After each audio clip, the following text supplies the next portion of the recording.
Hey, where the heck is my dinner? If you're going to slack off on the house chores like how you are right now, I'll divorce you. And you can't even keep the curfew. You useless, good-for-nothing scumbag. My husband, Lucas, shouts all these terrible things to me. But I'm happy and grateful that he brought the topic of divorce and thought it was a great opportunity for me. I took out the divorce papers from my bag and handed it to Lucas as I said this. Okay, I understand. Let's just get a divorce then. I will leave immediately. So just enjoy being on your own from now on, okay? My name is Emily. I am 34 years old and I work in a company. It has been a year since I got married to my husband, Lucas. But I completely regret marrying Lucas. The reason why for this is because I found out that my husband was the most bossy, arrogant, and strict person I have ever met. Lucas showed no signs at all of being like that while we were just going out, so how did everything end up being like this? I first met Lucas through a singles party that one of my friend Amy invited me to. Amy told me it was bad enough that I didn't even have a boyfriend at my age, so she practically forced me to go to the party. Well, I had been working all my life and hadn't been in love at all since I was a university student. While everyone around me was getting married and having kids, I had been single for a long time, and I was in no hurry about marriage. But Amy had questioned me if I'd live forever on my own, and since then, I began to think seriously about it and decided to attend the party. And that was when I met Lucas. He seemed to work for an IT company and seemed serious and kind. He was 3 years younger than me and he was in his 30s, so we got along pretty well. Lucas was very keen to have a conversation with me, and we exchanged contact information in the end. He then regularly invited me out on dates, and we had dinner dates together or went on drive dates. Then, Lucas confessed his feelings for me, and we started to go out. At that time, Lucas asked me to go out with him with marriage in mind, and I thought that he was very trustworthy. Then we continued on with our romantic relationship, and it went really well. When I was busy with work, Lucas was very understanding of the situation, and he would tell me that I could put my work first, which was very helpful. I am very happy that he understands my work situation. And in that way, his kindness was what attracted me more and more. Then, about 6 months after we started dating, Lucas proposed to me. I was really happy and thought that getting married to the person I love made me even more happier. No wonder everyone dreams about it. I spent the days leading up to the wedding in a very happy mood. After meeting both our families, I discussed about the wedding ceremony and decided how to proceed the wedding with him. At our actual wedding, I was very happy that so many people celebrated with us. And so began my newlywed life with Lucas. He is a kind and gentle husband, so I was sure we would enjoy each other and have a pleasant, happy life together. I was very happy at first. When I came home from work, my husband was there, and when I woke up in the morning, he was sleeping right beside me. Until now, we have been going back and forth between each other's places, but now that we were living together, we could be near each other all the time. I was really happy about that. But about 3 months into our marriage, my husband suddenly says something like this to me. Emily, you always come home late, so what are you doing? What? What do you mean? I'm working overtime, you know. Don't lie to me.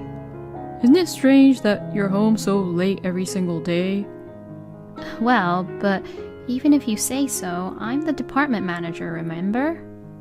I can't really go home early easily these days since we've been busy at the moment, and I got some things that need to be taken care of. So, you're not putting me as a priority then? That's not what I said, honey. Well, you always come home late, Emily, so I have to wait for you with an empty stomach. I'm sorry about that. But I'm thinking maybe you should do a little cooking too. Excuse me? What are you talking about? Huh? It's a wife's job to do the house chores. I was in shock when my husband suddenly said this to me. No way. In this day and age, it's not just women who must always do the house chores. I mean, since we both work, we should cooperate with each other, right? When I argued back, my husband's face turned red and he got super angry.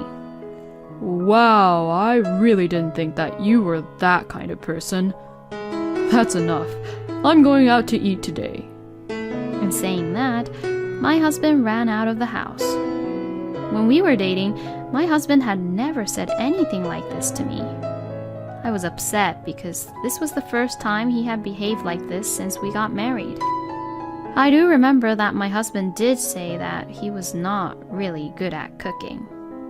But I thought it was a little bit terrible of him to say that house chores was only a wife's job. And a few hours later, my husband came home. I didn't really know how to talk to him, but he apologized to me. I'm sorry, Emily. I just lost my temper, you know. But what I said before was not what I meant at all, so please understand that, honey. My husband took my hands as he apologized to me. Well, if he apologized this much, then I'll forgive him, because he seemed really sincere about it. Plus, we have only been married 3 months. There must be a lot we don't know about each other yet.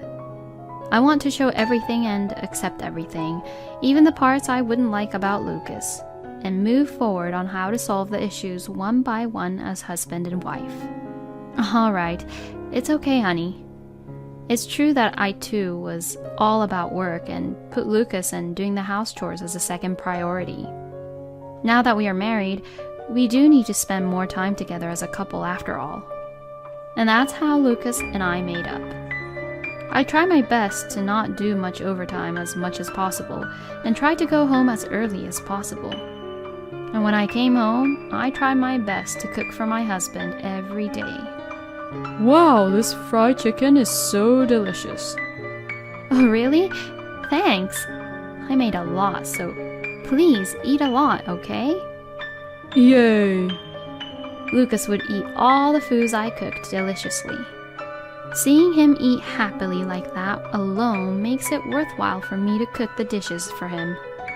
But gradually, my husband stopped doing the house chores that he was in charge of. Hey, Lucas, the dishes are not washed at all, so when are you planning to wash them? Well, eventually I will. What do you mean, eventually? They still haven't been washed when I got out of the bath a few hours ago, you know. Shut up. I'm full and I don't want to move at the moment. There's this TV show that I want to watch, so let me at least relax on the couch. But you said that the other day, and there were still dishes piled up in the sink. Then, why don't you wash them? Excuse me? I said, if you're going to nag me so much about it, then you should do it. No, but we discussed about who's going to do which house chores, and Lucas, you're supposed to do the dishes. Then, from now on, you do the dishes. I won't wash the dishes anymore. And it's all your fault for making me angry. What the? My husband said this as he turned to look at the TV. I had no choice but to wash the dirty dishes. After that, my husband stopped doing any kind of house chores. He used to be in charge of cleaning the room and taking out the garbage, but he stopped doing even that. But Lucas would say, "The room is so dusty. You should clean it properly," to me. He wouldn't listen to me at all when I tried to talk back to him, and he would come up with some stupid theory saying, "You're my wife, so you better pick up the skills to clean up the rooms really fast, but in a proper way." And there is one more thing that I am dissatisfied with in this marriage. And that is that my husband doesn't provide any living expenses. At first, we each provided some money from our accounts, and we were using that budget as our living expenses. But after a few months of marriage, my husband stopped providing the money for some reason. I'm sorry. I'm supposed to treat my colleagues to drinks this month. And it seems like I used a lot this month, so it's hard for me to provide you any living expenses for the moment. As Lucas says that, he never tries to provide with any money, and recently he said, I have to send money to my mom and dad. But his father, Ron, works for a major company. And Ron has been working for the same company since he graduated from university, so his salary must be pretty high. So what does it mean that Lucas has to send money to his parents? I asked my husband about it, but he says, Well, I don't really know either, but it seems like they're having some financial troubles. I was a little bit bothered by that because I wanted to find out if it was a lie or the truth, even though I knew I shouldn't go into it too much. And no matter how much I am in the position of department manager, it's still difficult for me to bear all the living expenses. Also, what on earth does my husband spend his money on without providing any living expenses? As I began to worry about these things, I received a text message. It was from Amy, my friend who had invited me to the singles party. Hey, I'm at a sightseeing spot in another district with my boyfriend, but isn't this Lucas? I couldn't believe my eyes when I saw the photo, which was sent to me right after receiving Amy's message. The photo was of a woman whom I had never seen before, walking with Lucas, arm in arm. I couldn't believe it. My husband was having an affair. I immediately decided to request an investigation by a private investigator. While I was waiting for the results of the investigation, the company entered its busy season. My husband had told me before that I should come home without doing any overtime, but clearly I can't be the only one to leave early during the busy season. Besides, I didn't want to just obey my husband, who was most likely having an affair, and go home early for him. Therefore, I worked overtime as much as I can and came home. Then my husband was waiting for me with an angry look on his face. Hey! Where the hell is my dinner? What time do you think it is? It's a busy season right now. That's why I've been working overtime. Huh? What the hell are you doing? Didn't I tell you before to come home early and prepare dinner instead of working overtime? If you're going to slack off on the house chores, like how you are right now, I'll divorce you. And you can't even keep the curfew. You useless, good-for-nothing scumbag. My husband, Lucas, shouts all these terrible things to me. He really is a selfish, arrogant man. He really is the worst. But I'm happy and grateful that he brought the topic of divorce and thought it was a great opportunity for me.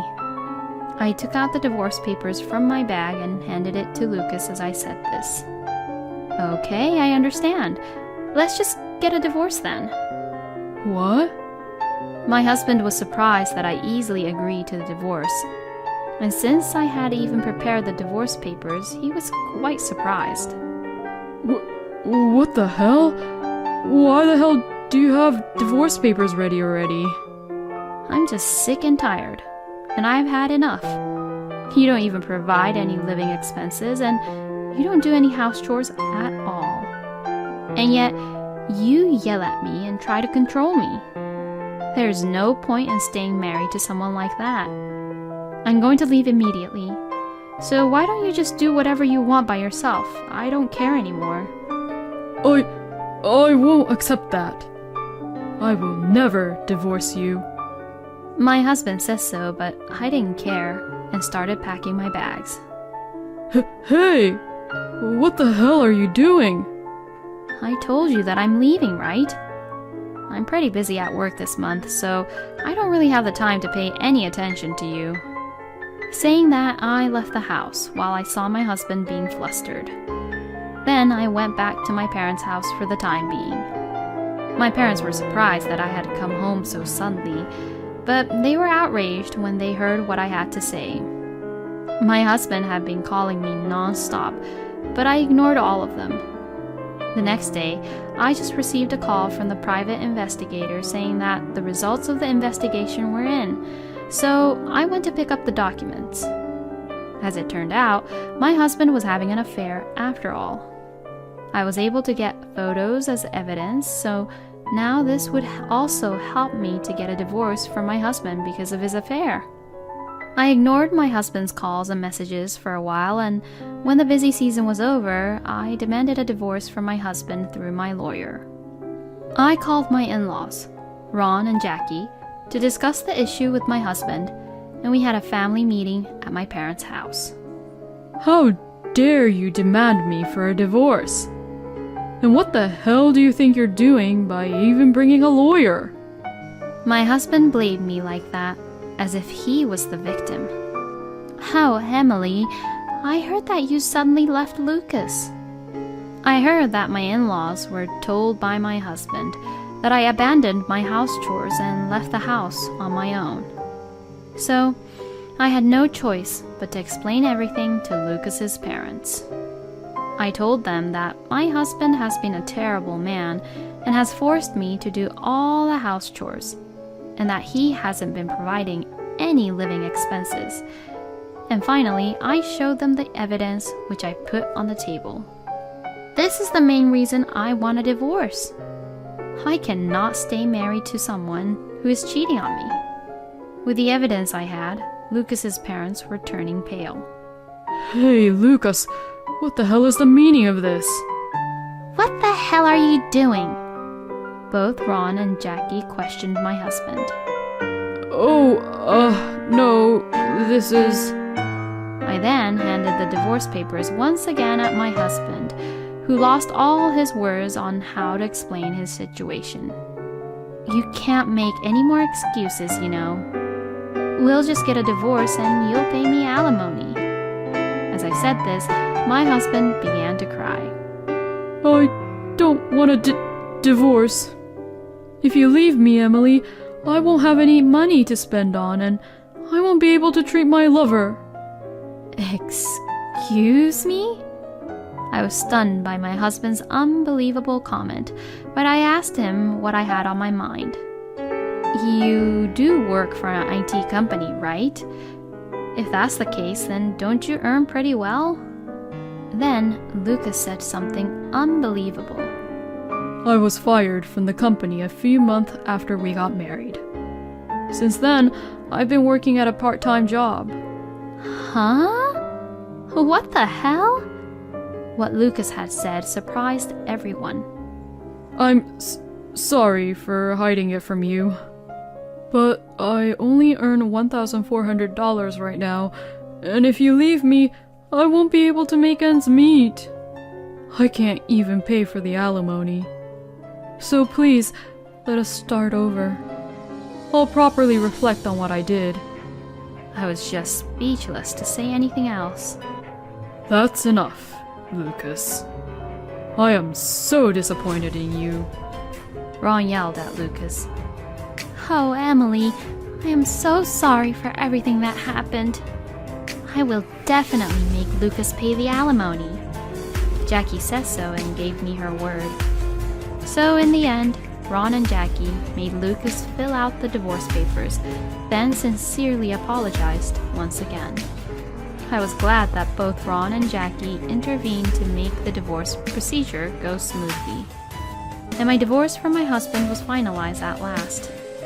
As for the alimony, Ron and Jackie paid it all at once on Lucas's behalf. And Lucas was taken to Ron's brother's farm in the countryside and told not to come back until he earns enough money to pay back for the alimony, so he is being forced to work until then. But all of this happened because of what Lucas said and did, so he deserved what he got. I, on the other hand, have been working hard again and have recently been offered a promotion. Well, I've been married once, and now I'm going to devote myself into my work and get good results. as it doesn't matter either way whether I get to have a partner or not. Lucas was being a strict, bossy, arrogant husband when he was just only earning $1,400, and on top of that, he was also having an affair. What a scumbag. Emily was right to break it off with such a guy like him. A woman who shines at work is wonderful, and I am sure that she will find a good partner in the future. I wish for Emily's happiness in the future. Thank you for watching until the end. Please subscribe to our channel. We hope to see you in our next video.